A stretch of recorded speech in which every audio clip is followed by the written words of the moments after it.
Right now on this special edition of Full Custom Garage, Master Metalman Ian Roussel continues his journey back in time. I always want my work to be evolving. Created in 2010, this film features another classic build. We got about a month to get this car done for Vegas. I gotta hit this with all guns blazing. Plus, an inside look at the world of 50s customs. See, everybody checks it out, man. Mercedes people pull up next to it, say how it's cool, and straight up homeless people on the street. With old school legends. I try to create things that have not been done before. And next generation builders. Try number 2. Full Custom Garage presents Back from the Dead 2.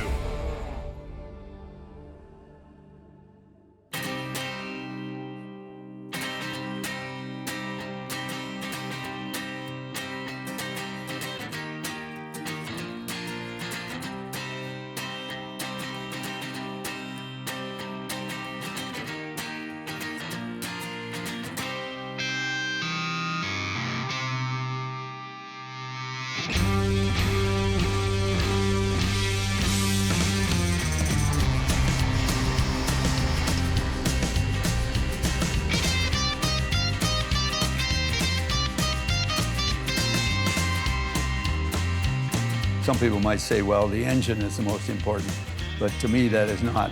It's more the look and the design.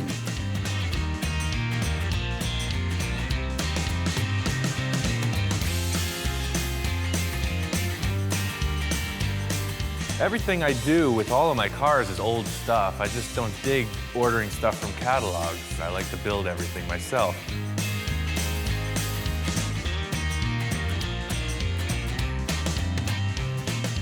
I'm not talking about a new car with a computer. I know nothing. I don't want to know nothing.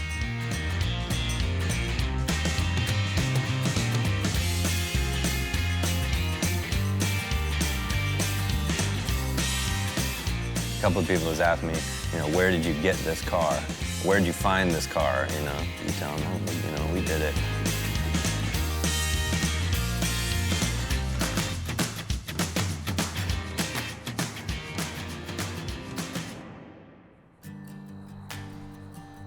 Doing a new project. I'm out here looking for a new car. I want to do a custom, something pre-1955, preferably a two-door, and we're trying to get it to Vegas in 2 months. There's a big show going on, so I really like to just kind of go out in the world and see what the heck's available.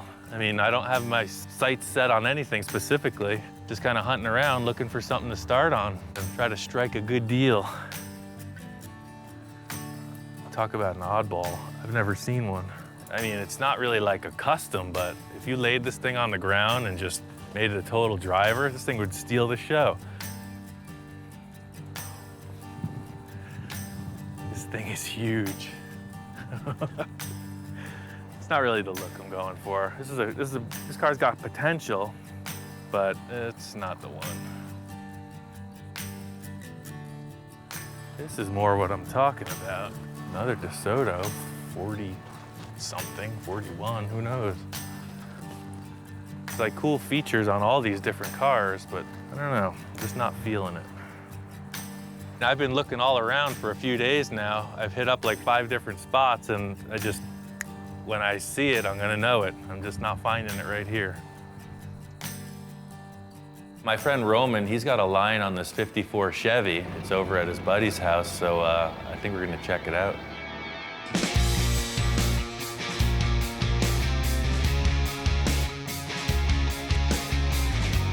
This is perfect, man. I mean, this is exactly what I was looking for. It's never been crashed or really beat to hell. It's just old. Typically, most people would like a running car with very little rust, but I don't care. I'll cut the whole thing apart. I'll just build whatever it needs. I think we'll take it. It's cool.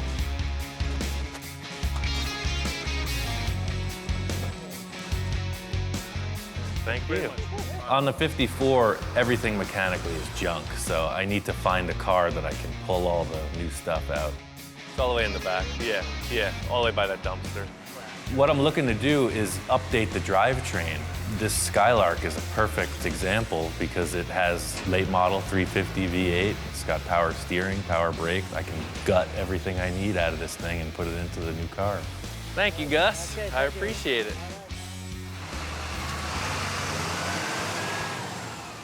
For this car, we're gonna do it in 2 months, no joke.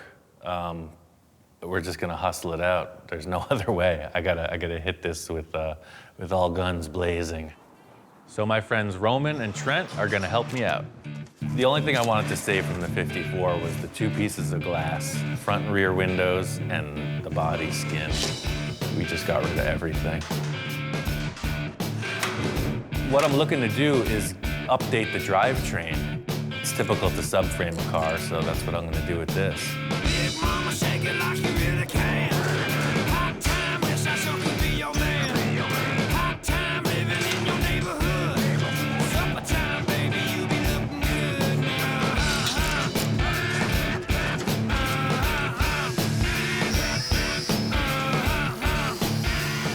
The reason that I'm subframing the car is 2 points. I'll have the opportunity to Z the frame and lower it, and it will update all the steering, the motor, everything. All the mechanical parts will be newer.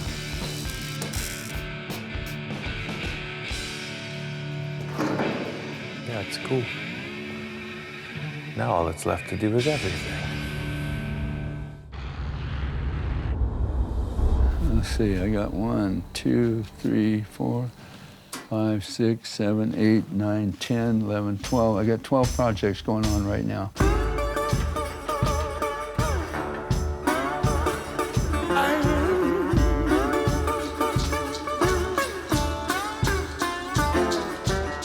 My first car was a 28 Model A coupe, and I didn't really know what to do with it. I put an antenna on it for a foxtail. You know, that was cool to run a foxtail on your antenna. Didn't have a radio, but I had to have that foxtail. This is my spray booth. I started the blending of paint. We call it fading or blending. This is one of my Gene Winfield blended paint jobs. You can see how I go very dark, very blackish green here, and then gradually work up into the lighter green up in this area. But that's a Winfield blend or a Winfield fade. This is a 51 Merc, and he brought it to me as a pretty much a stock body. So we've chopped it, we slanted the post, rounded the corners, and molded off all the door handles. And we do a thing here where we weld the front fenders to the cowl, and I make this piece all in here with a drip rail and everything, all by hand to, to tie this together, and it makes a nice look. Every custom car, the customer is making a statement. Whether they realize it or not, they're making a statement with that car. How old are you right now? 82. And you're still working? Oh, I work 12, 14 hours a day, every day I'm home. If a guy retires and just goes sit in a chair and watch TV, he's gonna die. You gotta keep active and keep things working.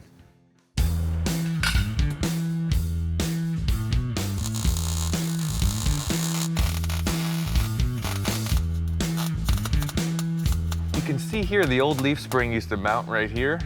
But what I'm doing with the ones from the Buick is I'm moving them inboard of the frame rail, and I'm putting it up into the floor of the car so you can see the difference. I mean, it's about 6 inches drop. I think that'll work out good. I had done a bunch of race car and street race car fabrication, and these guys were doing what they call a mini tub. Their idea was that it would give them more room for fatter tires. I saw it as a way to move the leaf springs inboard of the frame, effectively lowering it. I'm gonna have my 2 beautiful assistants prepare the axle for delivery, and I will shortly thereafter bolt it in.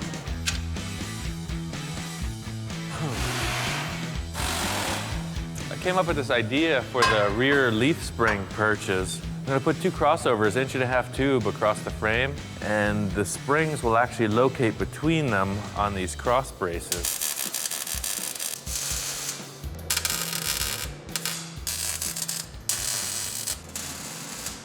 Now that I got this framework tacked in, the car will suspend itself. I'm gonna stop right here and I'm gonna chop it. I just wanna see how the ride height looks with the chop top because they have to look good together. It's kind of like building a house. I really just wanted to just start with a solid foundation, get the front clip, the rear suspension all established, and then work up from there.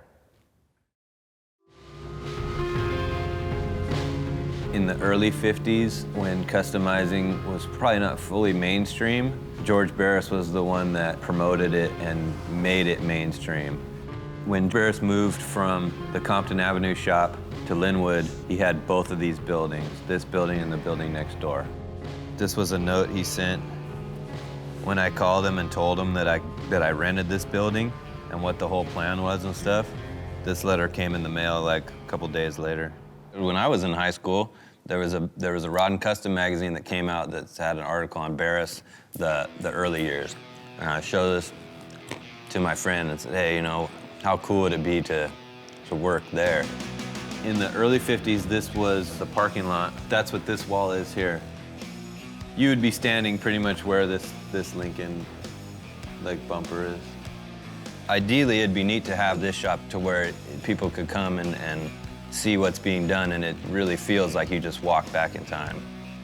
This Ranchero is gonna be this car. He first brought us the car and with this picture and said, I want to build something like this. And it was like, well, if you like this car, you know, why don't we just build this car? We try and get people to pick an era. It doesn't limit you, but it gives you just an idea, a little spectrum of what would look right when the whole thing's done. Mostly for us, we try and just stick in the little era of what the customer wants. Like, hey, I want my 55 Cadillac to look like it was made in the late 50s. And then you got pretty much everything laid out, what you want to run. The majority of the stuff we use, if we're starting with something that hasn't already been messed with before, we try and do it on lead.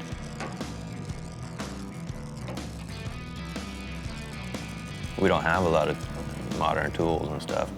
So we thought, well, there's kind of our niche right there.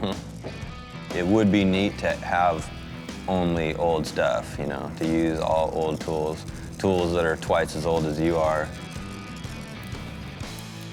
But I like to do as much acetylene welding and stuff as I can. It's neat having that kind of stuff around. Like, it just feels comfortable. It feels like it's done this job before. All I gotta do is keep doing it, you know? If somebody asks me to chop a car, again, I look at it and I make sure that the top flows. See, that's the most important thing to me, is to flow the top. And you do that right through the rear window. So the whole rear window and everything flows with that roof. So that's important, is the flowing of the top. For some reason, I'm fascinated about this sloping roof line. And maybe I'm all wrong by using cars like this, because I've tried it twice so far, and both were a little exaggerated. But I think if I mellow it out and just don't be so drastic about it, I think it'll be a good look.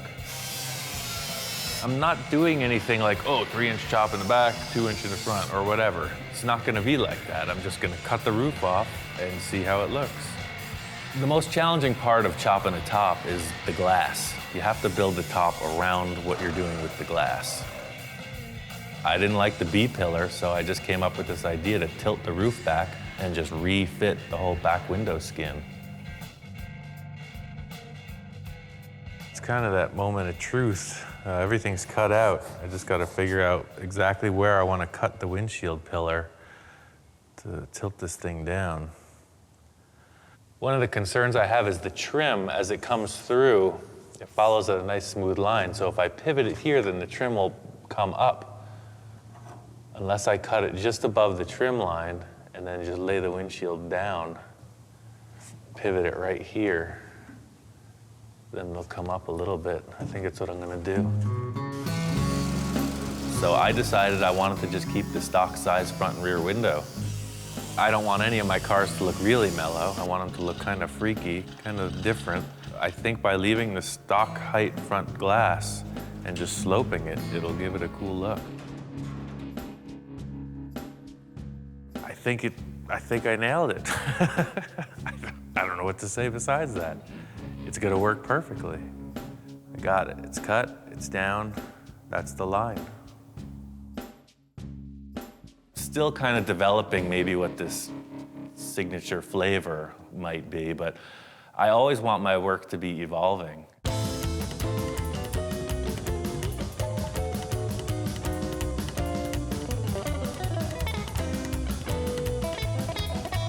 It's like Picasso, where you put a torch and a cutting wheel in Ian's hand, and this is what you get.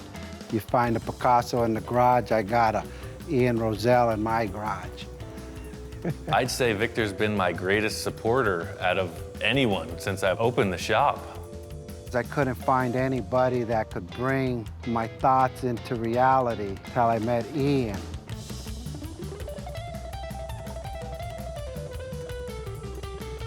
The guy is literally one of the greatest artists I've ever met, and I love art, so you could tell by all just things he's done with his hands or what he could come up in his mind with imagination. And more than anything else, the guy is an engineer.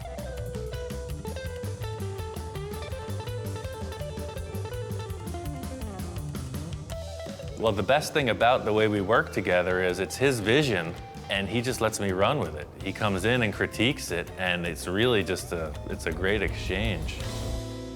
My main concern with this window is the way that the chrome strip is gonna fit. I'd love to reuse the stock chrome that comes around here, but because the windshield and the rear window are on different angles in relation to the body, the chrome just might not work out, I'm not sure.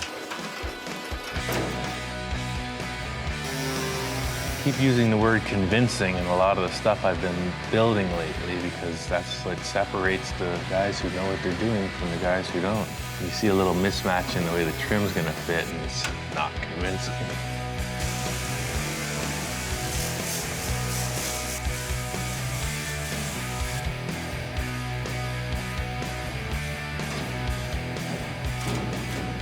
Putting the window back in was the hardest part of the job. All it takes is one wrong move, lose the whole thing. I'm stoked with the way this window fits. I'm just gonna take my time, weld it nice so I don't warp the roof skin. It's on. I mean, we're there. It's just a matter of following through.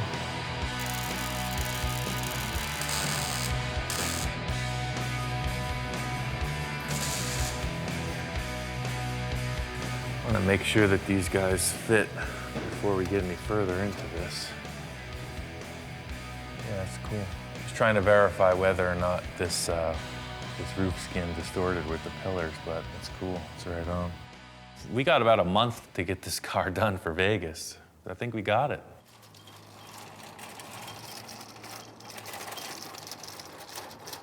See, everybody checks it out, man.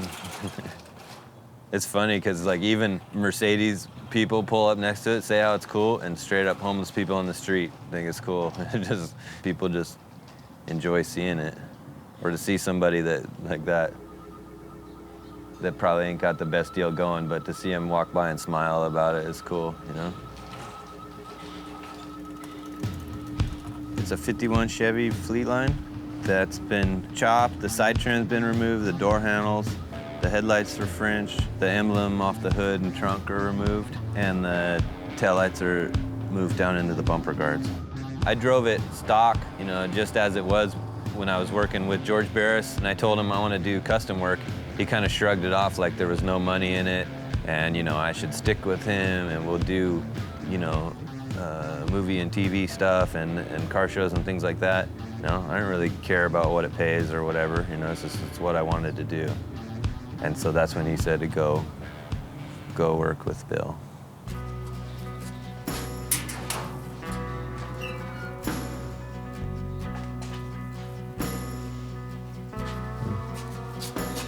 I don't know where he is. I don't know what I want to say about him, really. I mean, he's just like, I don't know. It's hard to explain it, to explain his deal. He does what he likes to do. That's the coolest thing about it. He's got the experience that just is unmatched by anybody. I'm not a teacher. All I do is point out mistakes. Somebody makes a mistake, I know what to do with it. I had to figure out all my mistakes. Nobody helped me with mine. It was like going to college in a way. You know, just the way he works with things, his patience, and he never once yelled at me or got frustrated at me. George would yell, you know, all the time. It was a totally different vibe. We did this car in the afternoons and maybe one day a week when I was working over there. Bill, he had it figured out. After I looked at it a little bit, I knew what to do. I just did it. With the experience and a lot of German pilots, it was easy to put together. I don't have a blueprint, I don't have a pencil mark.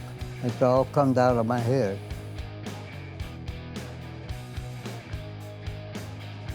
No fastback like that's ever been done like that, ever. I've done this top and everything completely different than anybody's ever done.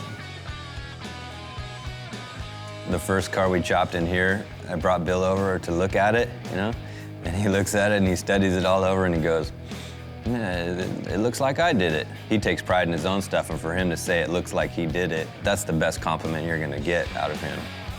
I love work, 7 days a week.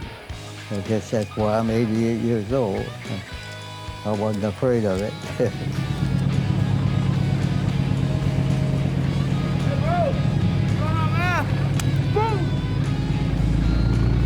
He likes this car. I always wanted a fastback, and plus the fact that me and Bill worked on it together, it's like, I wouldn't even want to get rid of it, really. You know? I don't want to use the stock 54 tail lamps. They're just typical. When you look at the car, it identifies it right away. So I had this idea about cutting and rounding the back of the fender so it doesn't stick out. Something about the way the roof line flows, this is bugging me, how it just sticks out like a thing. I don't know. This is so rusty in the rear of it. I'm gonna change the bumper, and I gotta cut this whole portion out anyway. So I'm thinking I'll just hack it off and section this piece of tube in there and just join the fender to it. I think it'll work. And I think this matches it pretty good. I think I'll just splice in right about here.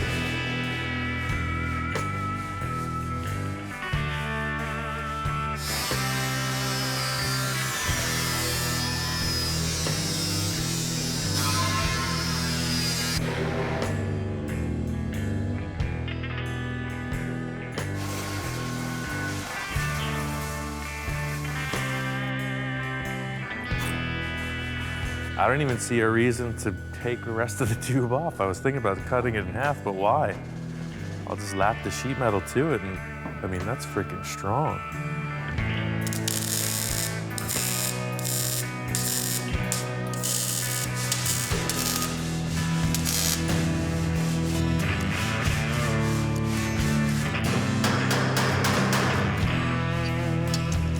Kind of weird to put a big tube in the quarter panel of the car, but it's what I need. It looks great. We're on a strict deadline. I could spend 2 months making a quarter panel.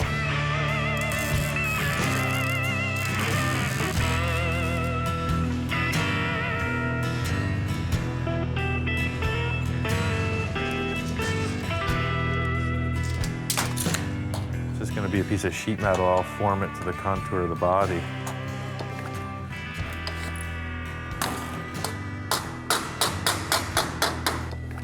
This fender's kind of a funky shape. It's a compound curve in a few different ways. I'm just gonna tack it in place and then hammer it with a dolly. I think it'll follow through fine.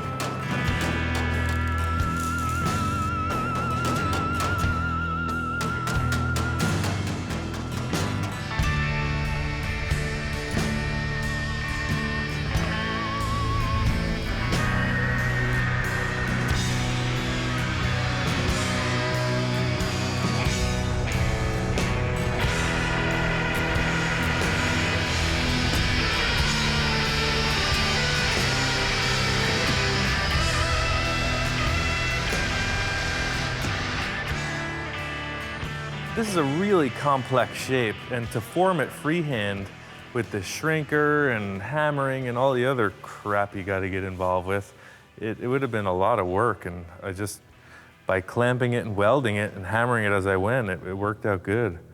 Because this is more of a sculpture, it's just a shape that I have to look at the whole thing. So I want to just get this taillight fender area finished and then color the whole car gray so I can kind of get a concept of what it looks like. I mean, the whole idea is just to get what it looks like in one color. And I'll be damned if it doesn't look like a car. Yeah, it's cool. You could geek out on something till the end of time, but I think by doing those two simple things, raking the stock front glass back and lowering the taillights, it's a different car. It's really cool. I think the roof line is nailed. I think it's done. What are you doing, Roman? Just making this part pretty.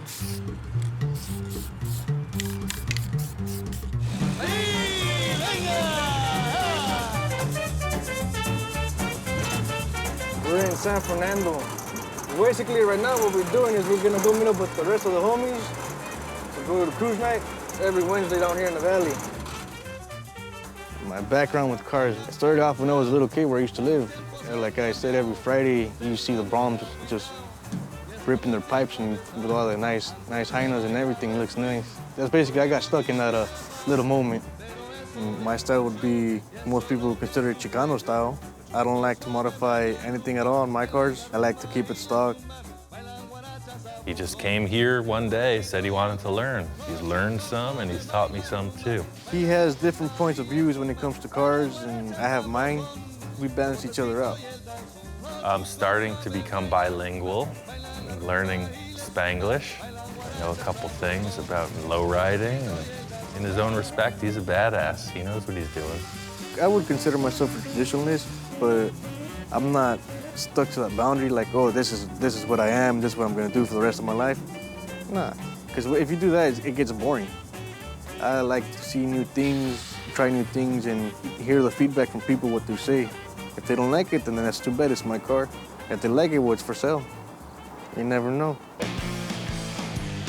The car's so low that it's gonna drag the bumper on stuff, so the closer the bumper is to the body, it'll help it out a little bit with clearance. But also, I just like the look of it being a little bit more tucked in.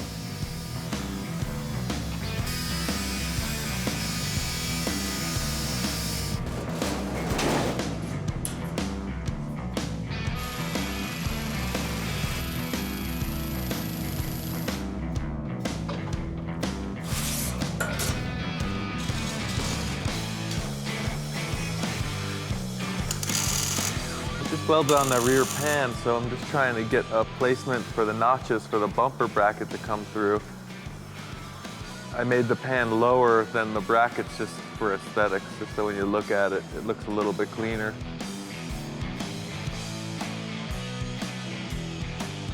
This looks perfect.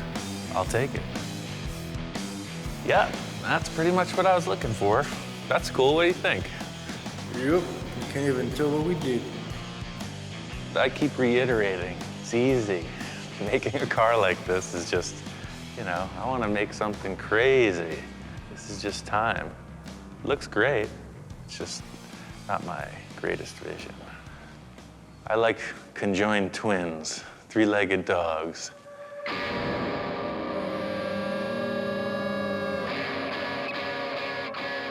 Here it is, a space junkie.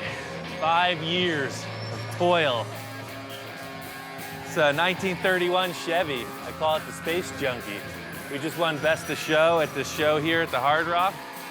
This is more artwork than it is standard car stuff. Something I always wanted to see. It was just a crazy Hot Wheels kind of freaky car and show car.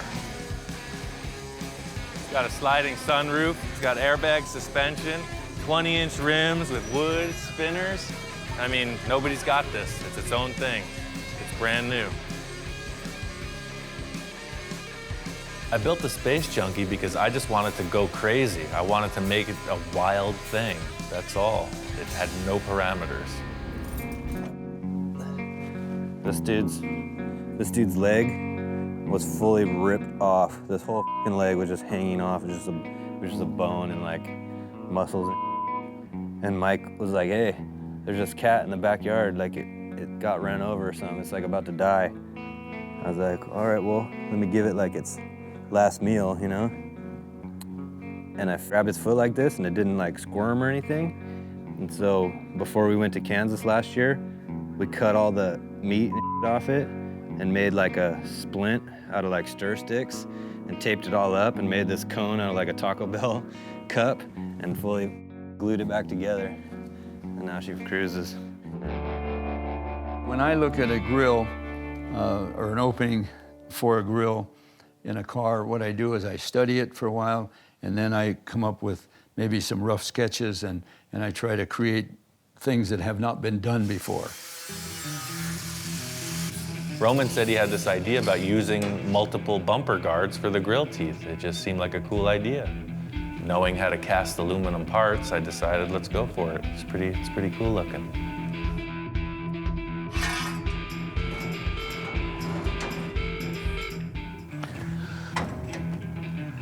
That's one more.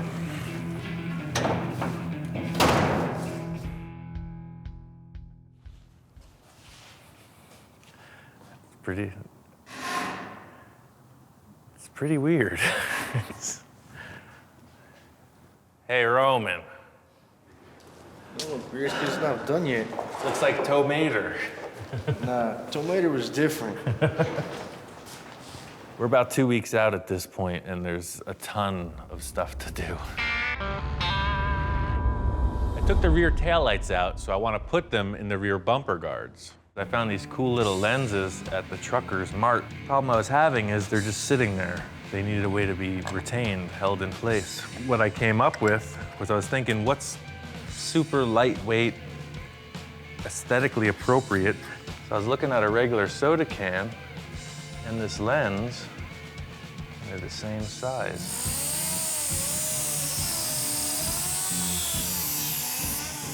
There's no catalog I found that has the part that I need for this. It's a very delicate aluminum stamped shape that would be very hard to recreate otherwise. It's just, why not? Some people have a real problem with it.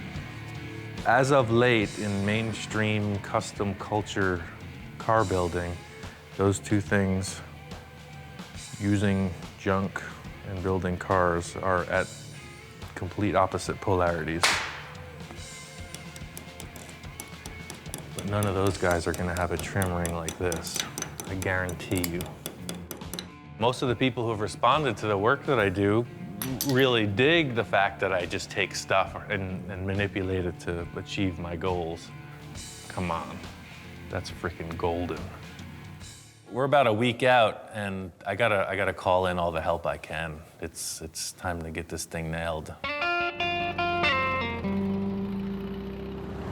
We're on our way to Burbank Airport to pick up Big Bob Gore, or as someone has put it, hardcore Bob Gore. Bob is an eccentric who stalks me on cyberspace, and he's come by the shop a bunch of times and helped me out with my cars. He's a pretty cool dude, so he wanted to come by and help out with this one too.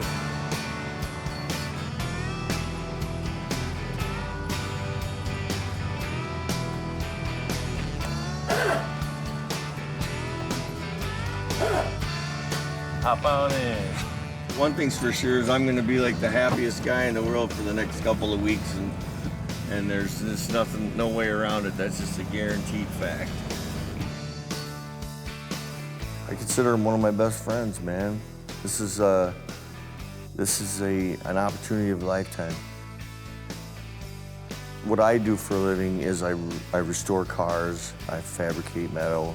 Also, I'm a body man and painter.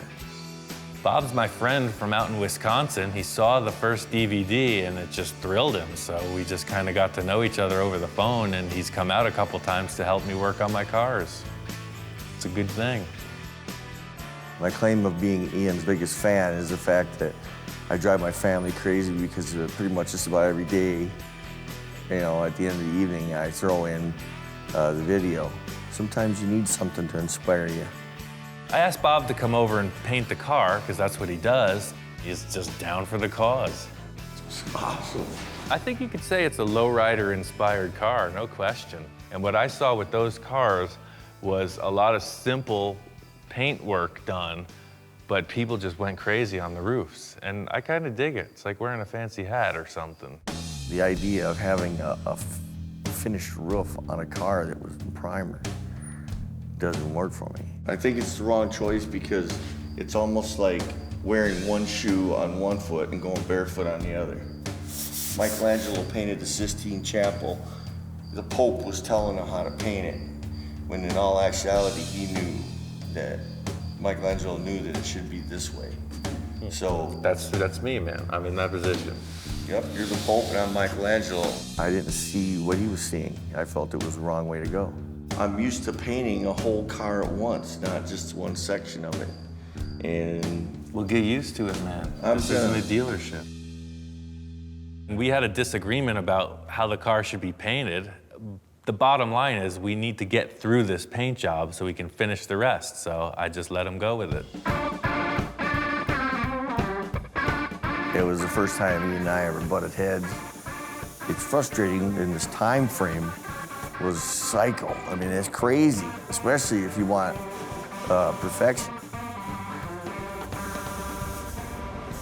I walk in on the car and the first impression makes it, and the car just imploded. It just sucked all the light out of the shop. It was not palatable. I didn't like it at all. After the events and everything, you know, obviously we're behind schedule, et cetera. I honestly don't see the car going to Vegas.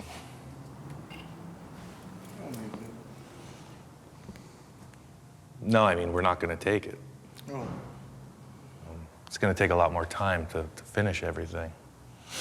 It just is what it is. To show an unfinished piece at the car show of this caliber, there's a lot of pressure on it, you know? We're trying to do something cool where it's a really finished, nice thing, and it can't happen in 2 or 3 more days. Okay. And what I was trying to do, I think I made statements from the start of this, has been kind of pigeonholed for these rusty, sloppy cars, because I built a couple and they're super fun.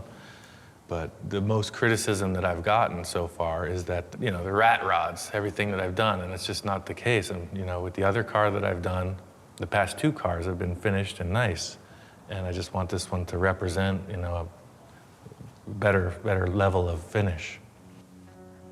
I was massively depressed that, and then it was just like when we conflicted with the paint job scheme, I felt the same way. If I could stretch it out any longer, I would stick back and redo, you know, paint the car the way Ian wants it done, and show people that what I can do,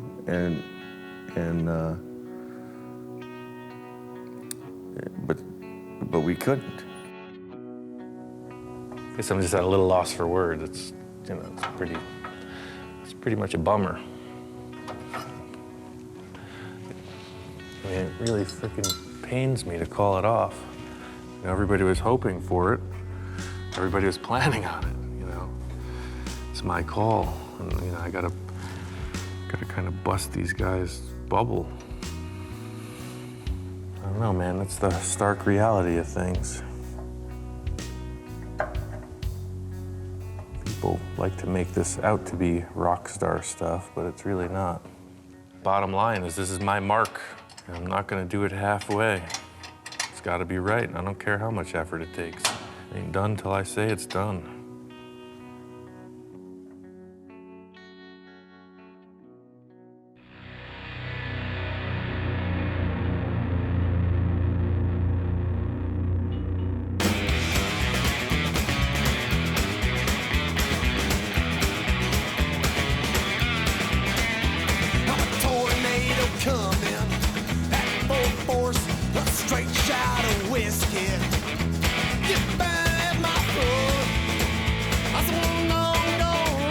We got everything done on the car I wanted to. Paint looks good. We put the upholstery in and just took it up to this show in Ventura. It's finished. I'm your fool. With you bring me sorrow, you bring me pain. Baby, baby. We made it. We motored out on the freeway and it's all good. made it here, and the show's on. My busted heart begs you, darling, set me free. Pretty cool. It's quite a nice ride, everything about it. It's pretty darn impressive and a lot of work. They just put so much thought into it and worked on it so hard. So each custom has a personality, which is your own. Your ideas, your thoughts, it all goes to your car. So that makes a custom right there.